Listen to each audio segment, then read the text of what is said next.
G'day and welcome to the GameDay Squad NRL Fantasy Show.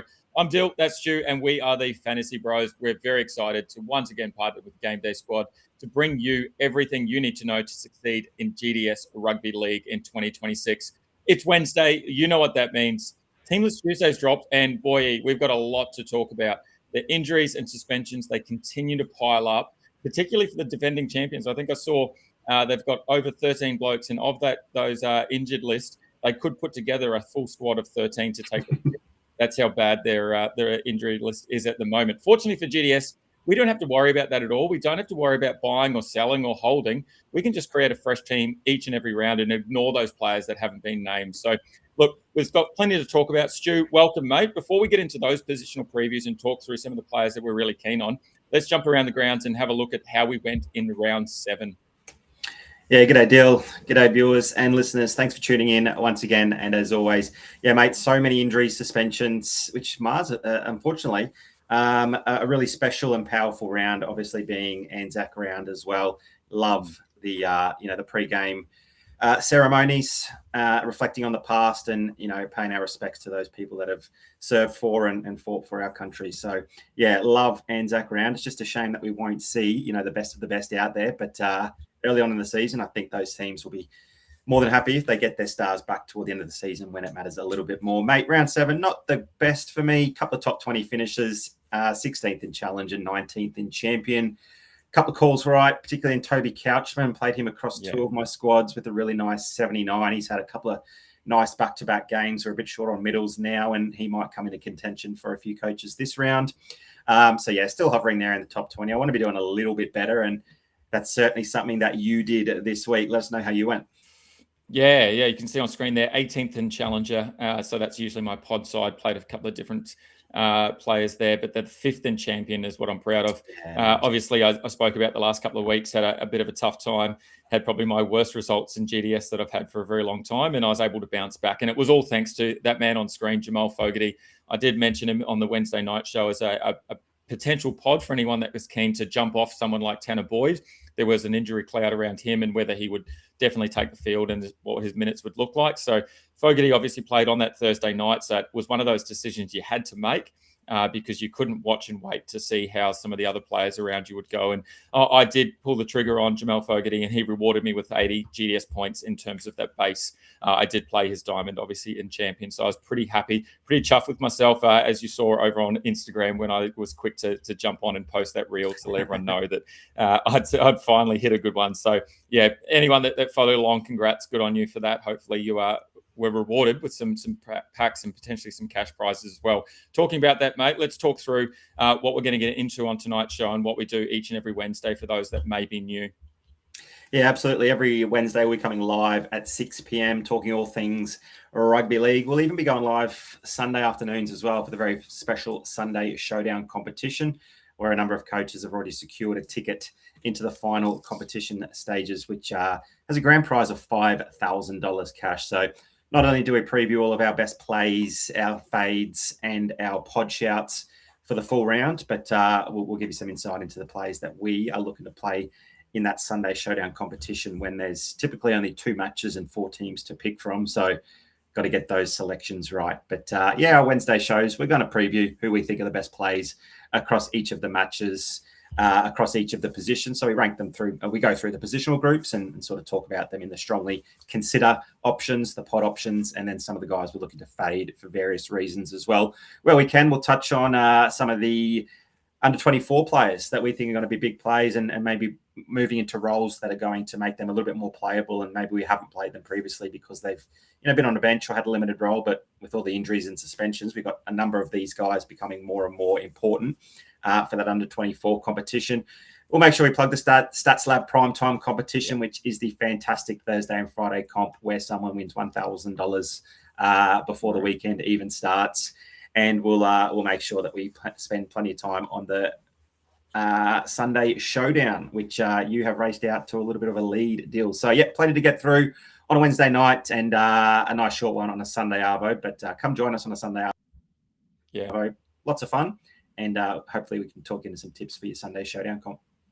Yeah, definitely. And look, it's never too late to join GameDay Squad as well. There's still plenty of packs and prizes and cash up for grabs. So make sure you get involved. Just download the app, go to the website, use our promo code FBRL26. You'll be rewarded with 3x9 player common packs. And in those common packs, you can get anything from silver all the way through to legend rarity. And you can use those cards across a number of competitions. The starter comp and the contender comp is obviously that perfect entry point for new users. And you would have seen, if you are over on the Casual Athlete channel that Stu and I featured Monday night, we had a bit of a show with Longy there where we built a starter side and then a contender.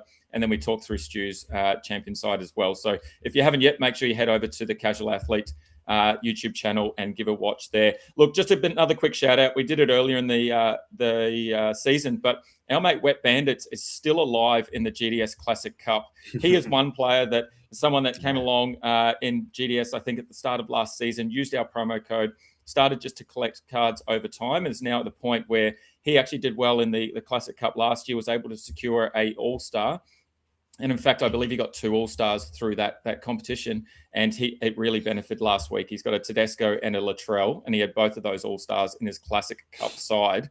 And he ended up winning against his opponent by less than 1 GDS point. I believe it was about 0.8 that he won by. So an unreal effort to Wet Bandits. Just goes to show you don't need to spend a lot of money. I'm pretty sure he hasn't put a cent in. It's just been collecting cards over time through wins and trades and things like that to be able to build your dynasty squad. So yeah, plenty of opportunity to still get involved. And it is a long-term game, so there might not be rewards straight up for you, but if you just submit a starter or a contender or classic side, you are going to be rewarded with packs, and those packs are going to have some really good players that you can use for the future. So definitely make sure you get involved. As you said, there's $1,000 on the line on a Thursday, Friday night comp. There's our $5,000 finals prize in the FantasyBros Sunday Showdown, and there's plenty of cash and pack prizes up for grabs. So make sure you get involved. Plenty of people in the chat. Let's get through a couple of people. It's great to see that Sif Kanga is here nice and early, and I think he's got the full caps back, which is great to see. Howdy, let's get rowdy. It's great to see Sif Kanga here. Matty P, g'day to Matty P, and it's great to see the circus crew going really well in all competitions as well. I've seen his name pop up plenty of times. Maxi's here as well as always. Great to see. Hope everyone's going well. And then will be interesting to see the selections this week with a few guys that are out like Haas, and that's something we're going to touch on nice and early because there's plenty of injuries, but we've got plenty of options to go through. So definitely we'll have a look at that. Talking about options, let's get straight into it. Remembering our forwards options, we've got the hooker position, we've got the 3 middles, the 2 edges, and then we've got the 2 bench combinations. And I think one question we're going to have to ask ourselves this week is usually you and I don't talk about a hooker on our bench. Usually it's probably a middle forward and then an edge forward, maybe a couple of edges. Mate, are you going to run the double hooker this week in Brayley and Cook? Yeah, never really considered it, hey, but if there was ever around to do it, it's probably this one. Look, Blake Brayley, he's topping the hooker averages with 55, and he's pretty reliable each and every week. Doesn't really have a really low floor. Ceiling isn't quite there at the moment. We saw it in spades last season, and he'll get there eventually. But that 55 is pretty appealing, particularly when some of our middle forwards or our hookers can get low 40s, and we're left a little bit disappointed or underwhelmed by that performance. He's got a pretty plus matchup there against the Cowboys. I think that appeals a little bit this round. He gets through about 45 tackles a game, 6 try assists through 6 games, so he can certainly put some of those big boys over. We haven't quite seen the best of his running game just yet, but I think it's the big Cowboys pack. If the Sharkies can get on a bit of a roll and get some fatigue through those middle forwards, that's certainly when Blake Brayley and a few of the other Sharkies players take advantage of that. So, yeah, I think he's a pretty easy play for me this round. But there's also that conversation about Damien Cook. Obviously, a lot of appeal there whenever Jacob Little's name doesn't appear on the team sheet. And we couldn't play him last round because Little was on the team sheet until about 3 minutes until the match kicked off, succumbing to a bit of a hamstring injury in the warm-up. And he's set for a bit of an extended stint on the sideline there. So that all but means 80 minutes for Damien Cook. And 80 minutes for Damien Cook has been an excellent play just about every single time that he takes the field. He obviously had an unreal, 77 points, 45 tackles he made, scored a nice try backing up Toby Couchman at speed through the middle. So, yeah, with some really nice stability and a bit of upside between both of those hookers, I'm seriously considering it. What are your thoughts on that, mate? Yeah, it's something that looks gross on paper, and when we say it out loud, it's not ideal. And I guess it's going to be down to, do we see plenty of upside in both of those players, or is there more upside in a middle or an edge forward. The question mark for me over Cook, I think it's a great play. I've struggled to get him right all season. I've played him when he scored low. Yeah. I haven't played him when he's had a big game. The question mark is, though, the matchup against the Roosters. We talked about it a couple of weeks ago before the Blake Brayley 65 against the Roosters, but the Roosters are still only allowing 29 GDS points to hookers. Is that something that scares you a little bit? Or do we think that Cookie's output, irrespective of what the Roosters have been able to do outside of Brayley 65, we still think Cookie's output's going to be enough to get us over the line? Yeah, I think Blake Brayley showed us that the average against the hooker position doesn't really tell the full picture. Obviously, definitely important, but Blake Brayley and the good hookers are definitely going to outscore that number. And he had 3 really nice try assists in that match, and made some of the Roosters forwards look pretty silly defending there through the middle. So yeah, good hooker's going to capitalise regardless of the opponent. We were definitely worried about that pre-Blake Brayley's performance. I think we can be a lot less worried and just back Damien Cook. He'll get through plenty of tackles. He'll run the footy, and if he can ever fall over the line or put someone else over the line, then we're cheering for a score. Maybe in the 60s. Yeah, and I think that's the key for me, is that why I'm leaning towards Cook a little bit more in the hooker role, because I think he's just got that little bit more attacking upside and the potential for a try or a try assist compared to Blake Brayley. That sort of dried off a bit. Obviously, the 3 try assists a couple of weeks ago was big, but we haven't seen it as much from Brayley. And it used to be that really nice combination with his middle forwards. We haven't seen Addin Fanua-Blake get over the line very often. So I just think that's dried up a little bit for him. So maybe there's a little bit more potential there for Cookie to score. Interestingly, jumping over to the Stats Lab really quickly, looking at all standard competitions and the percentage played, both of those blokes are in the 30s in terms of percentage across all teams. There's another guy at the top of the list that is currently owned by 47% of players in GDS, and that's our pod, potentially. He's still in our strongly considered, but Harry Grant now maybe is that big pod play that we haven't really needed in the past from him. Is that someone that, if you're not going to play Brayley and Cook, is that who you're going to go to then? Yeah, well, I would have thought maybe those numbers will reduce a little bit as the week goes on. Obviously, Brayley on the bye last week. Some coaches might not have built out their teams just yet. So, yeah, I do think Brayley and Cook are above Harry Grant. They're a little bit more reliable. Harry Grant's demerits have been, been the reason why his ceiling has been capped a little bit of it. Always sort of making some big tackle numbers, getting through a bit of attack, but some minus 15s, 18s, 21s is really detrimental to his score. So when the Brayley and Cook play looks really appealing, that's when someone like Harry Grant does become a really big pod if you expect coaches to go elsewhere. So obviously a very good player, Harry Grant. He can turn it on. He can score a monster any given week. We have seen a propensity for a bit of a lower floor, which is why I don't want to go there this round. But yeah, if coaches are sitting there going, what? They don't even want to play Harry Grant, then absolutely back yourself, because quality player.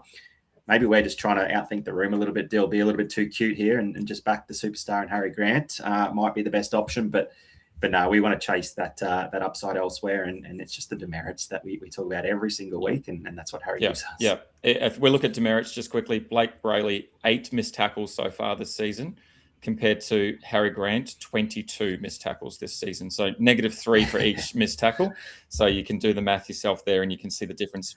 24 and 66. Look at that. Not just a pretty face. All righty, let's get into a couple of points of difference. Brandon Smith, for me, jumps out off the page pretty quickly. Named in the back row, he could be a really good pod with some upside. The Raiders have had a pretty decent record against left edge players. They've allowed 55 points to Fafita, 51 to Dill Lucas, and then 74 to Lecker as well earlier in the season. But we've seen some lower scores as well. There's still some vulnerability there. Is it as simple as play the out of position player if you're not going to play one of those first 3 that we talk about, or is there a little bit more gamesmanship happening from the coach in terms of what we might see from Brandon Smith? Yeah, I think it's definitely the latter. I'm not sure if Smith has ever really played on an edge. We saw Garlick and Smith both on the field at times last week. I think 26 minutes they shared the field for. Smith still got through a nice amount of 55 minutes, I think it was, but Cam Murray played on that left edge for most of the time. And yeah, Smith's naming there is a little bit interesting. I think he's far better used through the middle for a shorter period of time. Cam Murray is definitely not effective there on the edge, but when they don't have too many options. Obviously, Ewan Aitken on the bench, he might even come in and start on an edge, or certainly probably come on at some point and shift someone like Cam Murray into the middle. If Cheese does start there on the edge, I can't imagine it being too long. It'll be maybe 20 minutes max, and then play as usual 30 or 35 minutes through the middle, and we'll get a similar output from him. So, yeah, not someone that I think is really appealing and jumping off the page at me. But if you're brave enough to go there and it pays off with an 80-minute double try performance, then good on you. I just don't see it. Yep, definitely. Don't forget in the comments as well, let us know who you are going for, who you're going to pick, where that you're looking. And if you've got any questions about start sit comments, please let us know. Just quickly on the Rabbitohs side as well, Bronson Garlick there in the fade. He has been named. I just don't see me getting a world where I can get Bronson Garlick into my side. It might look like a good option on paper, starting at hooker for the Rabbits against the Storm that are in all sorts, which we can spend all night talking about. But the matchup data still doesn't really suggest it's an option to go for. The Storm defend against hookers quite well. So I think, as you said, there's going to be a whole lot of changes that happen there potentially even before kickoff that we'll probably see. So I think that's just an easy avoid for me. We've got a quick question and then we'll move on. Chiz, who I'm not sure, I don't know if I've seen that name in the comments before. So welcome, Chiz. Thanks for joining us. Not considering Plath as an option. Stewie, do you want to talk through potentially why you're not going to consider Max Plath as an option? Been very good lately. Minutes are going up a little bit as well.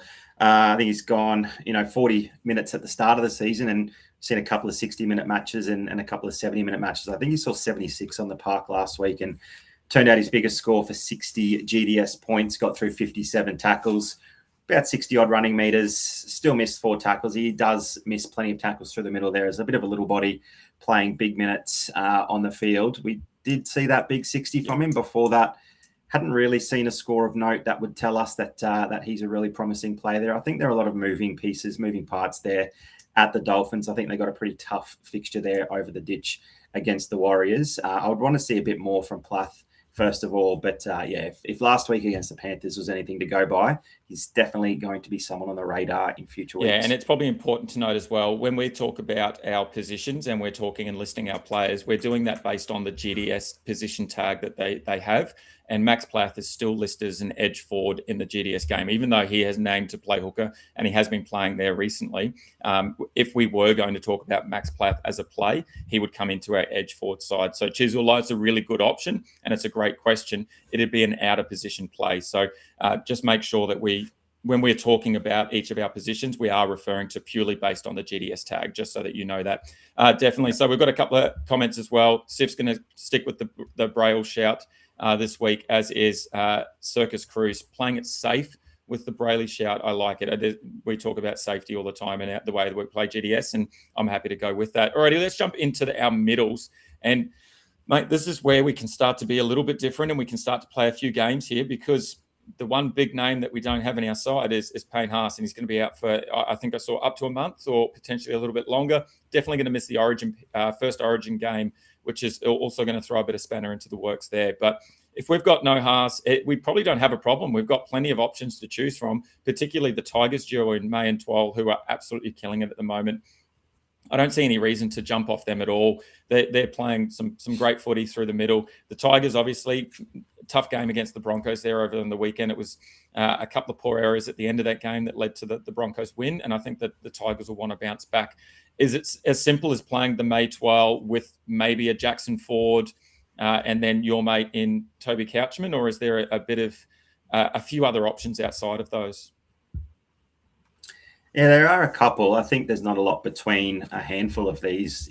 Terrell May, Alex Twal, I think definitely head and shoulders above, obviously very consistent, and Terrell May more so, finding a few extra attacking stats and has scored a try as well. Gee, it would be nice to see Alex Twal crossover again at some point this season, particularly when we've got him in most of our squads. But yeah, I think those two are pretty simple plays. I know you're pretty big on Jacko Ford. I'll leave him for you. I think Isaiah Yeo has been the forgotten man. He's definitely been a bit of a fade option of recent weeks. He's starting to show a little bit more consistency and get back to his last years or his last number of years self, where he's been a lot more reliable and been in the same conversation as a Payne Haas, Terrell May.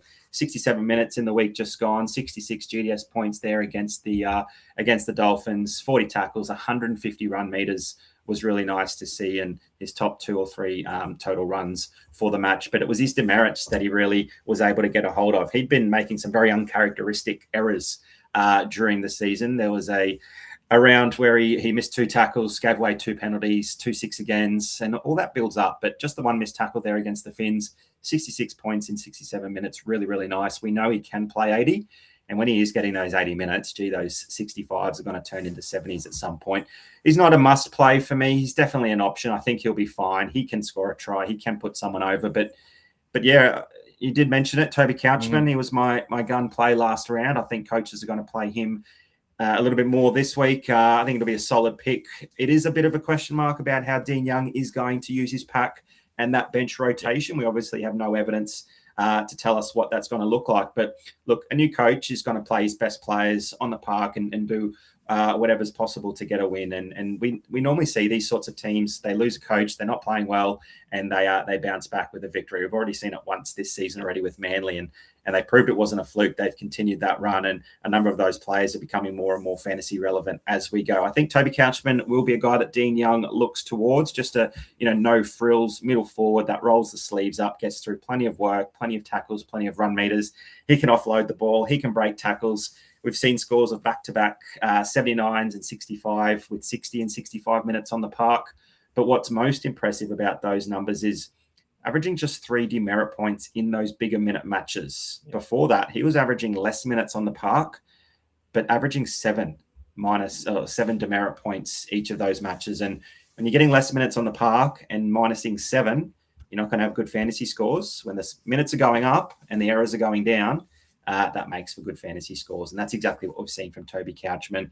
I think he's going to be a solid play on Anzac Day, even with the tough Roosters matchup. Yeah, the hard thing for me with Couchman is he's the first player that I picked for my under-24 side. And then where else if you don't have enough cards, which I don't quite have enough in terms of the rarity, and I want some higher rarity to get him into all of my sides. So yeah, he's definitely one of those first picked in the under-24s. The other one that's interesting that I think we might touch on with the edge forward, but the Couchman brothers are back as well. So there might be this opportunity here for us to see how they really play together again, because we know earlier in the season it was all about Ryan Couchman, and Toby fell off a bit. And I wonder how that's going to play out again this time. As Sif Kang has said, that they're going to make a spot in our side somewhere. I think maybe the under-24s is where we can play both of them, but there's definitely some opportunity to play them in both of our sides as well. And thanks, mate, for leaving Jackson Ford for me. I feel like I haven't talked a lot about the Warriors this season, and we've had some up and down games, but Jacko Ford has been an absolute shining light, even with Mitch Barnett returning to the side last week, which we projected he would make his way into the side, being named in that 23 or 24 jersey. Ford was still an unreal play against the Titans. He played 80 minutes, even with Barnett back in the side, which is awesome to see. And it goes to show that what they were talking about early in the season in terms of Coach Webby and in terms of Ford himself, talking about the fitness level and trying to get him to a point where he can play 80 minutes through the middle and he can be effective. And I think there's just the results are showing there, and the Warriors are having some really good games because of Jackson Ford's go forward. At the end of the day, he scored 83 GDS points in that 80 minutes. That was from 49 tackles, 230 odd running meters and 5 tackle breaks. He did miss 3. And he gave away 6 again. So there's another 11 points that went begging. So that score would have almost been nudging 100 for Jackson Ford again. It's another unreal game from him. What's even more impressive from that, he only had the 1 offload and had no other attacking base stats. So it's all base and power from Jackson Ford. So you know exactly what you're going to get in terms of your floor there. Although there's not a ceiling, there doesn't need to be. He's scoring as well or better than Tyrrell May, who we know is an attacking machine. He's scoring as well or better than Payne Haas, who we know has that tackle break, that try assist, the try in him. But we're doing it all with base and power. So I think Jackson Ford is going to be one of those players that are going to be locked into our sides every time that he takes the field, I think. And if he can keep that 80-minute role, then he's just going to be something else this season. And we might even see an all-star come out later in the year with Jackson Ford's name on it. Wouldn't it be great to see?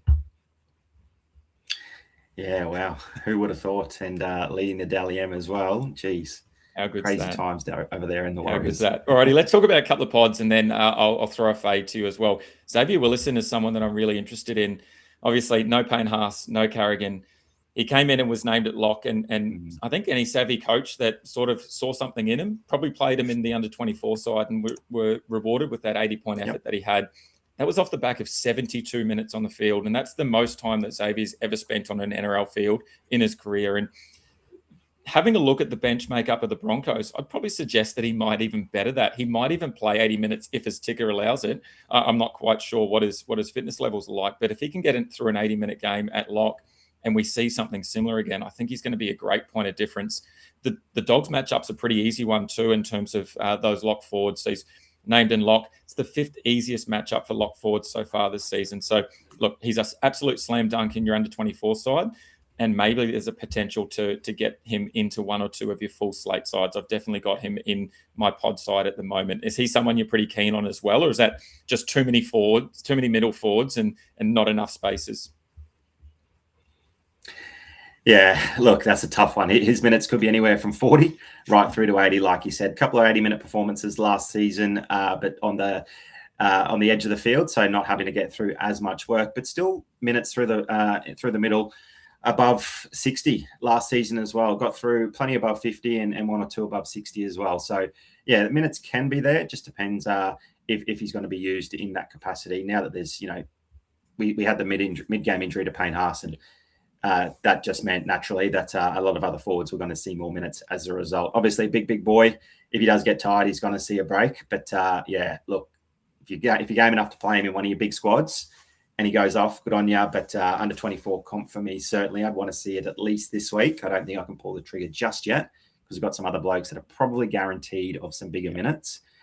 Maybe just not quite as damaging. And just quickly before we move on, I know we spent quite a bit of time on the middle forwards, but Udo Kamanu, he's just been disappointing. He's had some real below par games, 46 against the Raiders last week, and that was with 6 tackle breaks as well. We talked about Udo Kamanu and the upside that he has from those tackle breaks and how they had dried up. They come back, but then there's no base to go with it. So is that someone that it's just an easy fade now because of maybe the way the Storm are playing, and as a result, he's just not seeing as much output? Yeah, no tries, no line breaks. Sometimes that's obviously a very handy boost for middle forwards. We've seen that for Jacko Ford. Obviously, as an example, tackle breaks aren't setting the world on fire. But yeah, it's just the base that he's not getting through. The minutes aren't there. The base isn't there. So happy to put a line through him. Yeah, unreal. Plenty of other options in your middles. Alrighty, let's jump into our edge. And look, I'm going to throw to you straight away. I made the big call a couple of weeks ago that Jacob Preston was on my never again list. And I said last week, we've done a full 360. We've done a massive 180 on him. He just continues to go strength to strength. Obviously, he came off with the HIA that he wasn't really sure about. And then he also grabbed at his knee near the end of that game, but he looked fine and he ran out the rest of the game. Is he someone that's going to be first on your list? Yeah, it is. The matchup is a big reason for that. We did not like him after putting a lot of faith in him one match pre-Panthers, and then the Panthers matchup just sort of told us, nah, no chance. And he certainly turned things around very, very quickly. The 42 against the Eels with 15 minutes on the sideline with the HIA wasn't amazing. It was his lowest tackle count and the second most missed tackles that he's had for the season. So, yeah, if you want to look at it that way, there were certainly some excuses for a performance of 42 points. I think we'll see him and the Dogs turning things around, obviously, a bit humiliating, really, letting the Eels run all over them after conceding 50 to the Titans, and the week before the Dogs looking like competition heavyweights after dismantling the unbeatable Penrith Panthers. So, yeah, the matchup there with the Brizzy Bronx, who are severely under strength, he'll set his sights on Ezra Mam and Piakura on that edge once again. And look, they keep missing tackles, and the Dogs are going to notice that. Galvin's going to run at that side of the field all day long. We saw how they tore Blaze Talangi apart against the Penrith Panthers. I think this is going to be a bit of a rinse and repeat of that. It'll just be Ezra Mam subbing in there for Blaze Talangi. So yeah, very happy to run Jacob Preston out, particularly minus Hutto Young. Yeah, definitely. Mam 33 missed tackles so far this season. Piakura 18. So plenty of opportunity to run over the top of both of them, and definitely some opportunity for some attacking stats through line breaks, tackle breaks, and potentially a try there as well from Preston. So he's definitely someone in my side. The other person that was in my side till about maybe half an hour before we pressed live on this show was Simi Sasangi, and we haven't got confirmation yet that he has been ruled out, but there are a few whispers around that he's done his hammy, and it looks like he is going to be out of the game this weekend. Sif Kang has also said that, so he's got a similar mail to what I've got there. So he's running the Presto and KPP. I had plenty of notes to go on the Simi Sasangi. It was going to be the first time I've ever played a edge forward playing in the center position. But it's hard to ignore with scores of 76, 62, 60, 61 the last month of NRL. So, yeah, unfortunately, I'm going to have to put a line through that and rethink some of my thoughts. I do have one player that I'm pretty keen on, and then we'll throw back to you maybe for your KPP thoughts. And the player that's not on the screen there is Sia Wong. He had a really good game last week against the Knights. He's not going to be just someone that plays in my under-24 comp. I'm going to bring him into some of my full rounds sides as well. He dominated that right side of the field. That first touch, he carried, 3 or 4 blokes over the line across about 10 or so meters, and he was able to get over the line and score a try. He then added 140 meters on the ground, 33 tackles, and then had the 3 tackle breaks in there. He's now against the Dragons on the Anzac Day celebrations as well. And the Dragons are just allowing points everywhere on the park, to every position. Doesn't matter where you play or what style of play, the Dragons are allowing points. The right edge attack has been particularly fruitful against the Dragons. The Dragons are allowing an average of 60 GDS points to right edges. And we just zoom in on the last 4 weeks. That jumps up to 64. Obviously, there's the high there from Adamaho of 98. And then the low from that 4-week sample is 51 from Duncan last week. So I think Sia Wong is someone that I'm going to get to in a lot of my comps, not just that under 24 side. Yeah, I love that shout, actually. We did see a lot of damage against the Dragons by Trelmit over there on the left-hand side of the field. The Roosters probably look to attack there as well, but he's definitely showing pretty nice combination there with DC, pretty damaging. And when Teddy made a little bit of a half break, who was in support there? Sia Wong. So, yeah, don't mind that at all. I think the Roosters are going to put a bit of a score on, and even if they don't, he's someone that can get through plenty of pace. Yeah, and as you say, if they do attack hard on the left, it just opens up the right, and if there is a tackle made there before the try is scored, it just means that the ball's going to go right, and there's going to be some nice lines run from Sia Wong. Yep. KPP, he's continuing to make a name for himself. He's playing some unreal footy over at the Tigers. Is he just another player that along with Preston, and same with what Sif Kang is doing? It's just going to be those two in your side, and then you're going to look maybe for some potential point of difference outside of that. Yeah, I like those two. He couldn't take advantage of the Ezra Mampiakura matchup last week. Tigers scored well and played well in patches, but just sort of didn't go at that spot of the field. Adam Dewey just wanted to tuck the ball under his wing a little bit more often, and Kai Pearce-Paul didn't quite get the ball that he's had in recent weeks, where he's been at his damaging best. He's one of the best back rowers in the competition in terms of his ability to find an offload, to break a tackle, and score a try. So yeah, one down week doesn't mean we need to put the line through him. I think with the Raiders pack missing a whole heap of names, and now Sasangi out there on the edge as well, who's been their best in terms of go forward and constantly getting over 200 run meters. I think the Raiders are really going to struggle here. And, no Hutto Young on that side of the field, meaning we'll either see Zachy Hosking or Noah Martin line up on the left. Martin's been playing a lot on the right, so maybe it's Hosking out there on the left. Whoever it is, it's going to be a new defensive partnership there, obviously, with Ethan Sanders, the rookie. So it doesn't really matter who it is in that case. It's the communication between those two are going to be a little bit off. Obviously, Sanders and Hutto Young have had 6 or 7 weeks to really get that right. And KPP, I think, is going to be good enough to take advantage of that. They're going to find a weakness somewhere. And even if it's not a try necessarily, it should be a few tackle breaks here, maybe an offload, and maybe he gets the final pass for a try or two. So, yeah, I think he's one of the best players to turn half a sniff into a chance or a try for himself. But I do think he'll find that white stripe on Thursday night, given that the Raiders are fairly depleted. Yeah, I love that shout. And just quickly, a massive shout out to a couple of boys that just joined GameDay Squad this week. Big shout out to Max Higgins and Asher Morris. They're following along over on Instagram. So big shout out to them. Good luck, boys, for the week ahead. G'day, boys. Good on you for getting involved with GameDay Squad. Alrighty, the other player that we briefly touched on before in terms of Toby Couchman was also Ryan Couchman. We've got him there in our point of difference, and he's obviously come back from the suspension that he had earlier in the season. Is he someone that is potentially going to make your side, or is he just going to be in that under 24s? I really want to play him in maybe a classic or a challenger competition, just because I think there's every chance that he does get 80 minutes there. Obviously, very impressive in his first 3 matches before the suspension, and maybe Dean Young's seen that and go and says, we need some youth, we need some guys in here that are going to roll their sleeves up and put in for this club. And for the 50-odd minutes that he saw the park in those first 3 matches off the bench, he was insane. He was their best forward by a long, long way. And obviously on the edge now, should be on the right edge. Not going to get through the same amount of work, 0.95 ppm through the middle, but I don't think that really matters. I think he's that type of guy that'll make plenty of tackles anyway and go to the ball and make tackles on the ball rather than waiting for the player to come to him. So, yeah, look, if we got 80 minutes, I'm very, very keen on him. Not only will he get through plenty of work, but naturally, as an edge back rower, there's every chance that he finds his way through the line or scores a try or a couple of attacking stats in that regard. So yeah, with looking at the Dragons bench, it doesn't look like there's going to be too many blokes there that are putting their hand up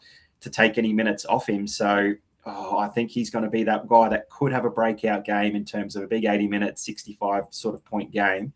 And then coaches are going to be seriously considering him next week. He's the guy I really want to get ahead of the pack, get ahead of the pack of, and it might be this week that I have to go there. Yeah, it should be lining up against Angus Crichton, who we know has not had a really good run of this season. Yeah, so I know that Angus Crichton, he's missed 17 tackles already this season. So there's every opportunity there for Ryan Couchman to have a decent run at him and maybe even get that tackle break and maybe even fall over the line for a try. So I don't mind that chat at all. Look, I had Noah Martin there as our fade, purely based on the matchup data that I was looking at. That's probably going to be changed now because of that movement with Simi Sasangi out, because of Hutto Young potentially. But if we do see Noah Martin play on the left that we sort of originally might have thought, the Tigers are only restricting left edges to 25 points so far this season.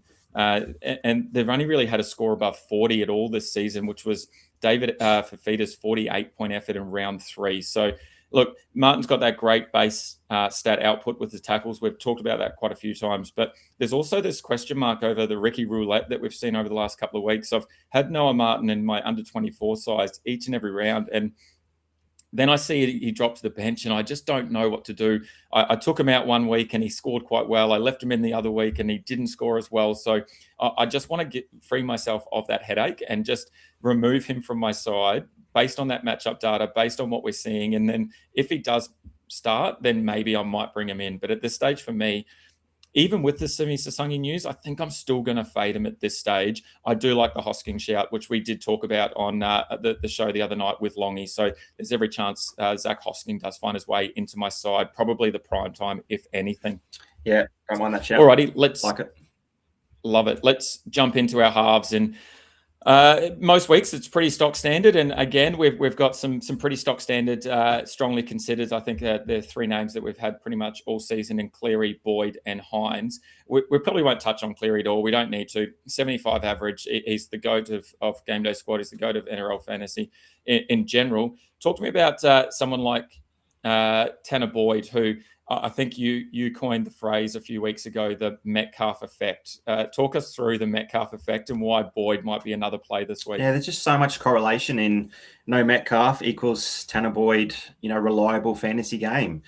When Metcalf takes the field, the Wires play a little bit different. The ball goes left a little bit more through Metcalf, a little bit more clunky. They haven't won a match with Metcalf on the field. They've won just about every game, I think, with Tanner Boyd, and the Warriors are flying as a result. And his fantasy points correlate with that really nicely. Back-to-back 60s against both the Storm and the Titans. He hasn't scored a try since week 3, but still got a really nice, just shy of 70-point average. Obviously, kicking plenty of goals, but so many kick meters, getting through just about 500 or more over the past 3 weeks. And we saw a 6 and a 700 at the start of the season as well. So that's just free fantasy points the more and more he kicks that footy. So depending on what the wind's like over there in New Zealand, depending on the weather, every chance that, he puts boot to ball and not only getting points off the tee when they score plenty of points there against the Finns, but plenty of points kicking the footy from the boot as well. Hasn't seen a try assist, only one in the last 3 weeks as well. So even while the attack numbers aren't there, he's still getting it done in base. And for a half, if you can rely on someone to get you plenty of points in base, I think you've got to have a serious look at them this week. And yeah, he'll be in at least one or two of my sides, and is one of four halves that I'm seriously considering. Yeah, I love that. I love that shout. Look, Sif's put in. He's going the chin. He's going Boyd, and then Hines. If I don't play Nico Hines, good on you, Sif. I love that. I love that. Look, I'm sorry, Sif, but I am going to be playing him. All I did in my notes is I just put my guy and left it, and Stu knew exactly what I was talking about. No, look, I talk about Hines every week, and it's getting really hard to fade him. And I know that he did have that down game a couple of weeks ago. They obviously had their bye last week, but he did disappoint coaches against the Roosters. But I think returning from the bye, had that little freshen up. He's now coming in with a really good opportunity to score some points up against the Cowboys, who have allowed plenty of points to right side halves. Look, I talked about Jamal Fogarty and his matchup last week with the Cowboys and called him out for the pod shout. He ended up scoring 80 against them. He's not the only player on that right side of the field in terms of halves that are scoring really well. 74 to Dufty in his first game, 54 to Atkinson of all people, and then 65 to Hughes as well. So there's some elite options there in terms of Fogs and Hughes, and some not so elite options that are still able to score against the Cowboys. And that's a result, as a result, is 70 GDS points on average. So I think Hines he's got to have greater upside than Dufty and Atkinson as well. He kicks goals, and he should get plenty of opportunity. The Sharks are currently the sixth best try-scoring side, averaging almost 5 per game. And then add to that, the Cowboys are allowing 5 tries per game. So there should be 5 put on them if all the stats align. That means Hines potentially has 15 points in him on top of any base and power and attacking stats as well. So, yeah, I think Hines is going to be one of those players that I'm going to be going to for all of my sides. Unfortunately, that means Sif Kanga, you might have to find another player. And Stu, can you convince Sif of getting to Jerome Hughes, or is it going to be the Jamal Fogarty shout? Nah, I think it's going to be Jamal Fogarty. I think you had a look at the numbers earlier today, and 62 average against the Parramatta Eels for right-sided halves, and a number of stealing games. Jaden Campbell got 101, Cleary hit 84, Adam Reynolds 81. You zoom out even on the last month, and that average of 62 rises up to 71 GDS points on average. So Fogarty, Manly in a bit of form, similar to Tanner Boyd, plenty of kicking points, both off the tee and the boot, and the matchup certainly suits as well. You might even have some more stats that's going to help Sif Kanga out there. What do you reckon? Yeah. The last month, if we just go and have a look at the last month, the right halves there have had 4 tries, as well as an average of 5 goals kicked against the Eels. So the other thing is, Cleary's the only one that had a try assist to his name in the last month against the Eels. So those players, in terms of like Galvin and Campbell and Dewey, they scored decent numbers without having a try assist. So again, similar to Tanner Boyd there, but it's the tries, it's the goals that they've kicked, it's the points that have been put on the Eels. So I think there's plenty of opportunity. And mate, we can talk about Fosball all day and the difference it's made having Kieran Foran at the head of the pack there. So yeah, get me every part of Jamal Fogarty, get me every part of Hines, and it means that Tanner Boyd for me is someone that becomes the pod. And look, I don't mind that pod option. He has sort of been that pod for me throughout most of the season, and I have been on him in some of those pod teams. So yeah, it's tough. I wish I could have 4 positions for the halves, but he probably is just the one below at the moment. You've got Fletcher Sharp there on our fades list. Is it just the simple matchup data that the way that Penrith Panthers are playing at the moment, there's just no need to go there? Yeah, I'm even considering him as a fade for the under-24 competition. And someone who was one of the top 3 halves across every single player in season 2025, amongst the likes of Cleary, Hines, Jaden Campbell. Gee, it's a bit of a fall from grace there, and shows you that he's just not getting it done. Maybe needs KP back in the side. But yeah, I think that might be a big anti-pod shout there in the under-24s. That's why I've got him on the fade list. Definitely not in contention for the full round slate. But geez, even considering leaving him out of under-24s. Yeah, we'll have to keep an eye on team lists and some injury news as well. KP might be back next week. I know that was sort of scheduled for about round 9. So have to keep an eye on that and see how that goes, because he's definitely someone that is a big game breaker, and I think they work quite well together. So yeah, it'd be interesting to see if that happens. Alrighty, let's jump into our centres. And once again, we've got this massive conundrum. We've got 3 strongly considered players. The 2, firstly, that I think have been staples for our side in terms of Adam Doueihi and Herbie Farnworth. But we've got the new player here that we've touched on a few times in Tola Cooler, and he shoots up to probably one of the top played in the centre position. So is that someone that you're going to go with, or are you still going to stick with the tried and tested Herbie Farnworth and Adam Doueihi? Oh, gee, I love the centre headache this round. It's been too easy lately, hasn't it? Finally, we've got a massive decision to make here. Look, I think I will prioritise Herbie and Doueihi. Obviously, Herbie just proved to every single coach you cannot fade him. You cannot get cute. You cannot outthink the room. Some coaches didn't play him against Penrith, and he went absolutely ballistic. Some coaches were left worrying that decision all weekend, given how early that game was played in the week. So he's dead set matchup proof if he didn't already prove that. He does have that tough road trip to New Zealand. His form over there hasn't been amazing, if you want to use that as any evidence, but just ask the people that left him out of their squads last week, and they will certainly be telling you it is not a good idea. I don't want to sit through 80 minutes with a fit Herbie. Whenever he's on the team sheet, he is a must for me. So really, it comes down to Adam Doueihi versus Tolu Cooler.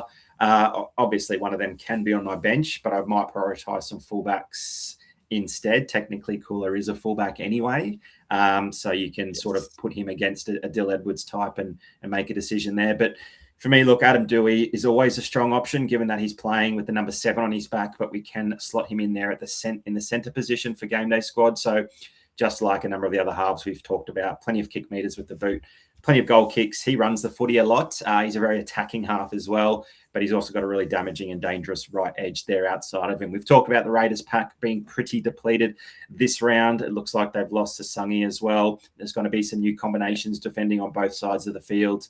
Yeah, look, I think it's going to be a tough night for Raiders fans. Sorry, Max. I know you're a bit of a fan yourself as well. But look, even if the Raiders don't do well, then it should mean blokes like KPP, Twile, Terrell May, and then Adam Doueihi, if we play him in our centres, we should get some pretty nice fantasy points as a result there. Why should people be looking at Cooler instead? Look, firstly, I'm going to apologise to XRP. XRP, yeah, I didn't want to mention his name. In the Discord that he faded, Farnworth, and he even had that on the Sunday Showdown that we talked about really quickly, where he was the special guest last Sunday. Look, apologies to XRP for bringing that up again, but it's a tough watch, and I don't think he'll be doing that again. Yeah, Tola Cooler, I'm going to blame you. I think it's actually your fault, Stu, because you brought it up last week that if anything did happen to Turbo, that Cooler would slot straight into that fullback role. And, mate, you jinxed him. Turbo went down, and what did we see? We saw Cooler straight into that role and roaming both sides of the field and being his absolute damaging best. 68 GDS points from mostly base and power, 240 running meters, 7 tackles, and then 4 tackle breaks as well. His only attacking stat was 1 line break and 1 offload. So there's plenty of opportunity for him to improve on that.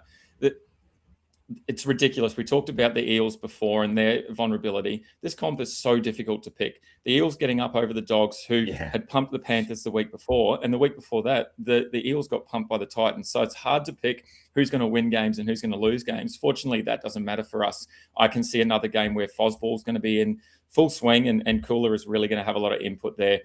The key for me, though, Eels allow 52 GDS points to fullbacks this season. That includes 6 tries to fullbacks in the 7 weeks that we've had so far. So I reckon Cooler for at least 1 try, as well as all of that base and power. You've kind of convinced me to go down the Adam Doueihi route as well.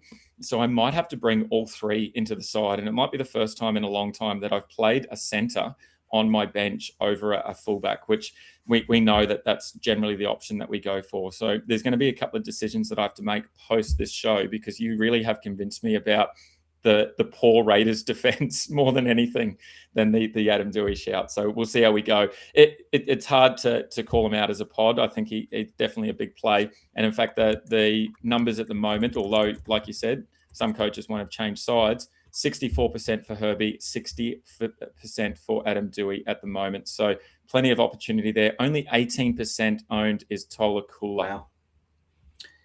Look, he's only played 7 career games, starting at fullback, obviously moved into that role when Turbo goes down. And that's what I did mention on the show, and it happened a week or 2 later. So 7 games actually starting the number 1 jersey, played 2 in 2022, 2 in 2023. Those 2 in 2023 were his third and fourth game at the back for Manly.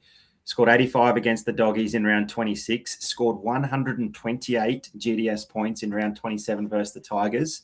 2 tries, a try assist, 3 line breaks, 2 line break assists, 16 tackle breaks. Who was the last man that scored 16 tackle breaks?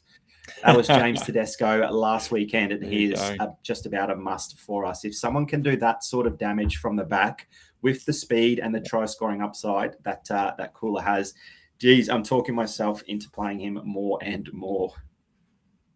Get him in the sides. Alrighty, just quickly on screen, we've got our pointer differences. Rob Toy, he's probably going to be one that I play in my under 24 side for sure. Casey McLean as well should have a decent matchup there. He's currently averaging 43 GDS points. Our big fades is Jake Averillo. He's been someone that's been scoring really well. 58 GDS points that he's averaging at the moment. It's just the matchup data that suggests he's not going to have a great game out against the Warriors, that it's all the other side of the field. So Herbie Farnworth, definitely the play there. And then Jackson Purdue looks to have fallen off the radar a little bit. Tommy Chester seems to have taken over. They've got a tough matchup there as well against the Sharks. Purdue, down that left side, the Sharks are only allowing an average of 36 GDS points. It's the 7th hardest matchup for that position. And like I said, the centre partner in Tom Chester has been the one that's been outscoring him. So I think it's a pretty simple one there that I think it's time to fade Jackson Purdue. And in fact, I'm going to fade him in my under 24 side as well. Yep, with you there. Perfect. Alrighty, let's jump into the winger spot. Made a very simple question for you. Is it just easy as the 2 that we've played all season, Tommy Jenkins and Suafalongo? Yes. Perfect. Let's move on. No, look, at some point, Tommy Jenkins has to stop this try scoring run of at least a double. But does he? I don't know. Is that a risk that you want to take, or are you just going to play that safety at the moment? No, I'll play him. I think, Penrith Panthers definitely haven't been as good in the last 2 weeks. A loss and stretch to go on point there against the Finns, but Jenkins still scoring fine. As a result, it's happening down there on the left. They're going to keep going there. He's excellent in the air as well. How good is he? Just quietly soaring above other wingers, taking the ball cleanly on the chest and planting the footy down. It's an underrated skill set. He's absolutely killing it, and the halves are going to keep going back there. If it works, he's on the back end of it, the best back line in the competition as well. All the footy's going left. Toto's catching a cold out there. I could get out there and do what Toto does. It's all Tommy Jenkins for me. Did he score 9 points last week? Was that what I saw? The downfall needs to be studied. Yeah, definitely. Suafalongo, he got a little bit of a tougher matchup this week in terms of the matchup data, but is that something to scare you off at all, or is it just the absolute unreal ability of Sua to be involved in everything in the game at the moment, even though the Storm aren't producing the results that we need in terms of actual NRL? Too much of a game breaker for me. He's that guy that really difficult to leave out. Might not get the big score every single week, but all he needs is 1 or 2 sort of game-breaking moments, and that score can skyrocket above 50, and you need to be kicking yourself if you didn't play him. Plays at the back, goes both sides of the field. Pretty strong, pretty solid in contact now, getting better and better each game. And if he spots a tired defender in the back 15, 20 minutes, we've seen it enough. What did he do? Score 3 tries in 15 minutes at the end of an earlier game this season.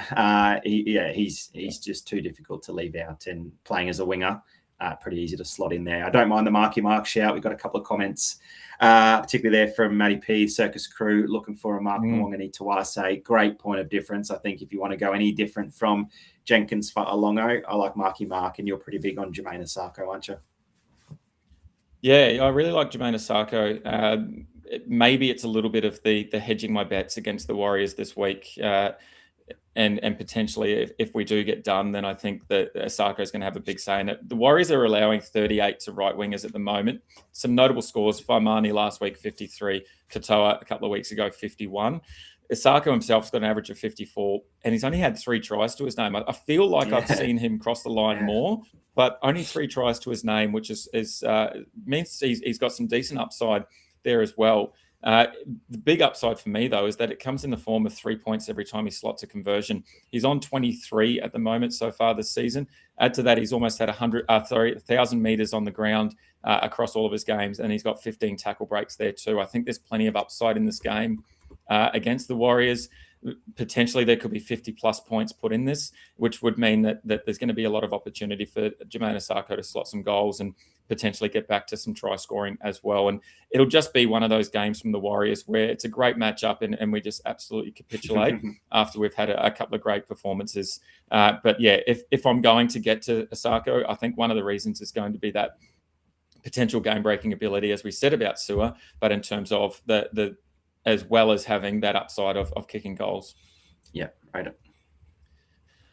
Alrighty, and then over on our fade list, Selwyn Cobbo and then Dom Young, both of them have some pretty horrible matchups. I know a couple of coaches are pretty keen to get on Selwyn Cobbo after what he did last week, but the Warriors are only allowing 29 points down that side of the field. And then Dom Young up against the Panthers, it's mostly do not go near the Panthers matchups most of the time, unless we know those players are elite performers and are matchup proof. So for me, although Dom Young's on a bit of a try scoring record himself, I think it's easy to stay away when the Panthers are only allowing 30 points down that right wing. So I think there are a couple of easy fades for anyone that aren't sure about where to go. Just quickly, Sif Kang has put a question in. Sua's foot. I haven't heard anything, any updates. Is there any mail yet about how he's traveling? Are we just good to go with that injury at all? Or is that something that you're going to have to consider as well as we get closer to the weekend? Yeah, it's probably just something we need to keep our ears out for and, try to get some info from Twitter or double check the 24-hour mail if there's any, indication, maybe an extra back on the 6-man bench that we don't normally see in the past. Could be a bit of an indication, but yeah, like Sif Kanga also said, tough bugger to sort of get up and play on from that. It might have just been a bit of a knock in the recovery during the week, maybe a limited load there at training and, yeah, hopefully good to go. But, it did look like he wasn't going to get back up and return to the game, but definitely a tough little bugger. And, yeah, hopefully he's good to go. And, yeah, let's just keep our ears to the ground. And if there is anything, then we can easily pivot, I think.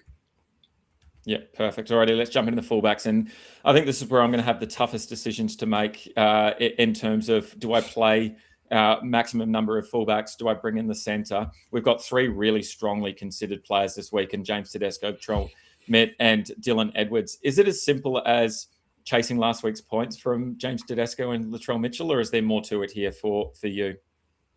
No, there is. Yeah, definitely. Chase last week's points because it just proves that they are absolute freaks. I know Latrell Mitchell is playing the centres, but he's just getting it done. He's the most attacking, most damaging player in that side. The ball's going to keep getting, they're going to keep going to him. And the Storm have been pretty poor in the last month of footy. So, Wayne Bennett's going to have a couple of tricks up his sleeve as well. Everyone's sort of tipping Melbourne Storm have to bounce back at some point.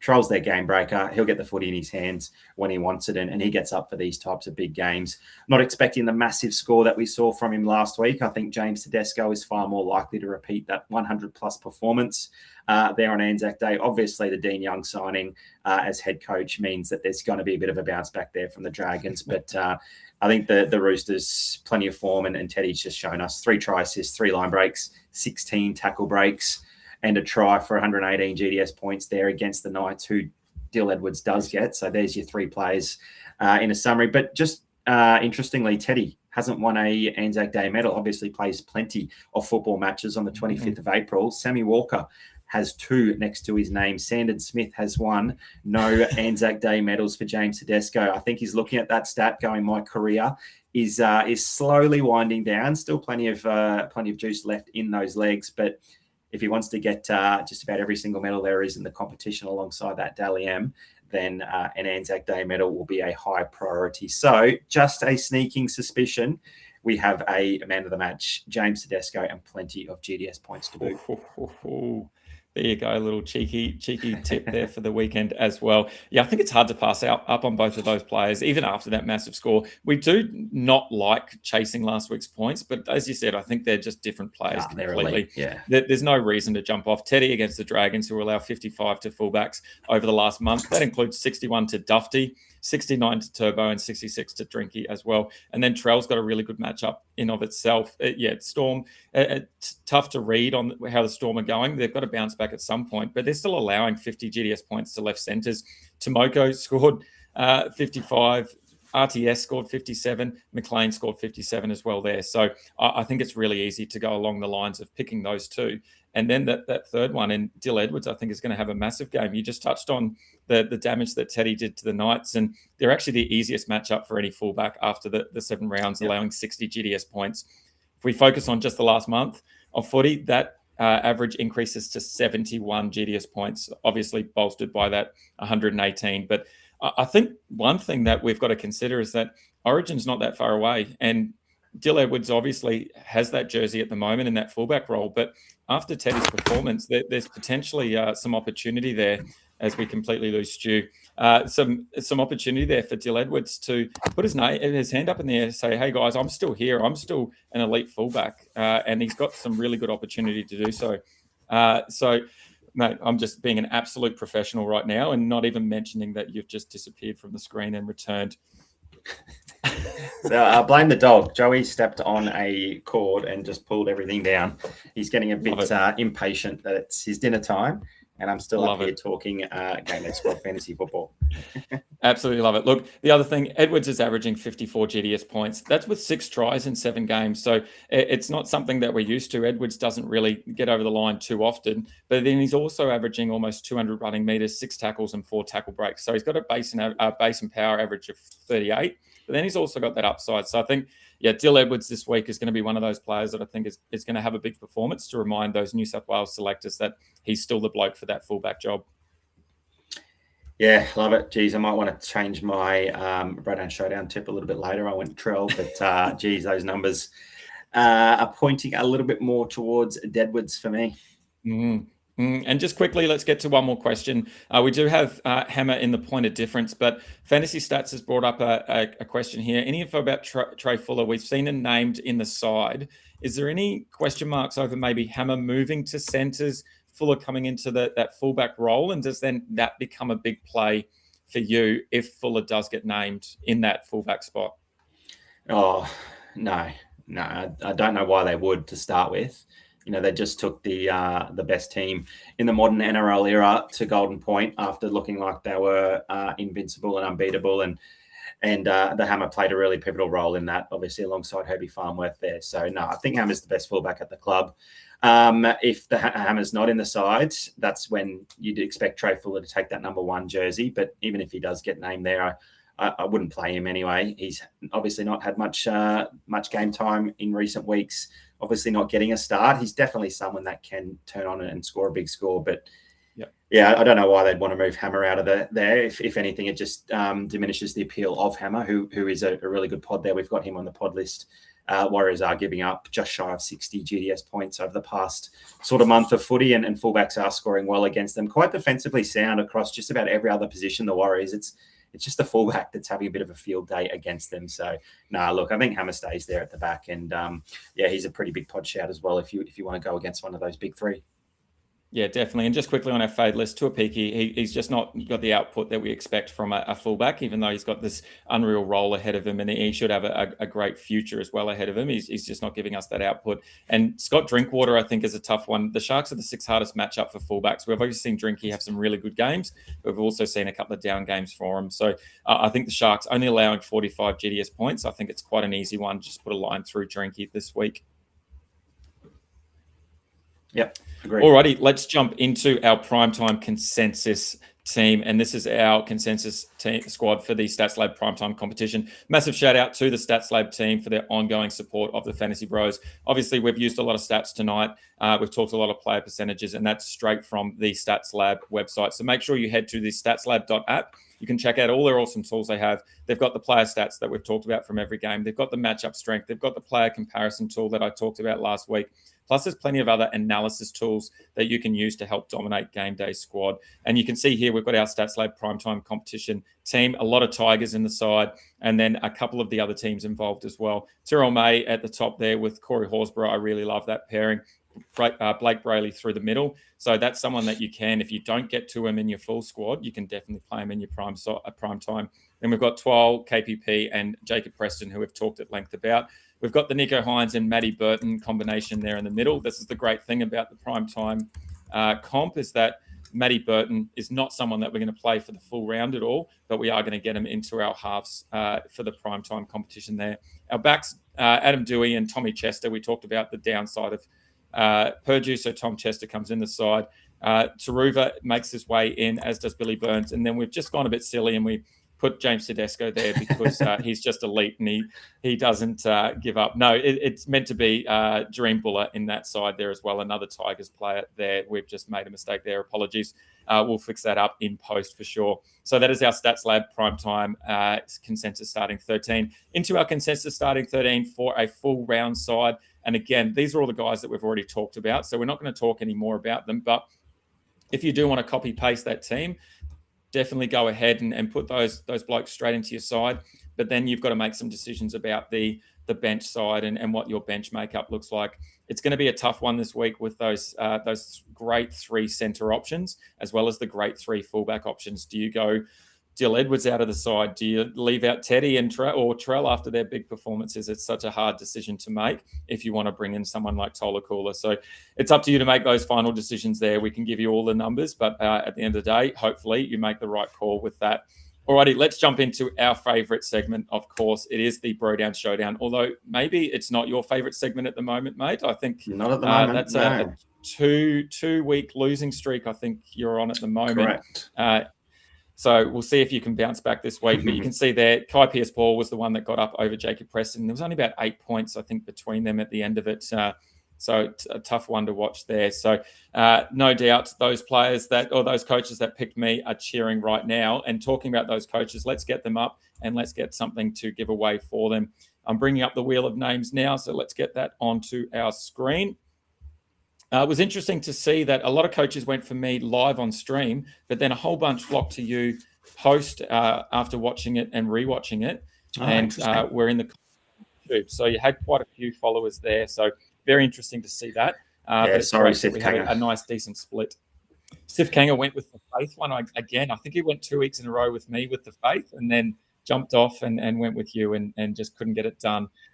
Now, once again, this wheel is just giving me grief. Here we go. We should be able to get the wheel up on screen here. Lovely. So you can give coaches to me out for win BroDown Showdown. Good luck all. We're going to get a 9-player rare out, and you're going to win all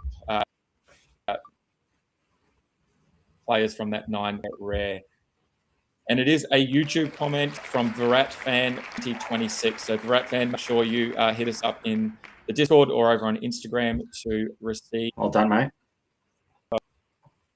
Those cards. Mate, you need to close that wheel. Congratulations to that. Let me just get GameDay Squad up. I am assuming. Alrighty, you've got the rare pack up there, mate.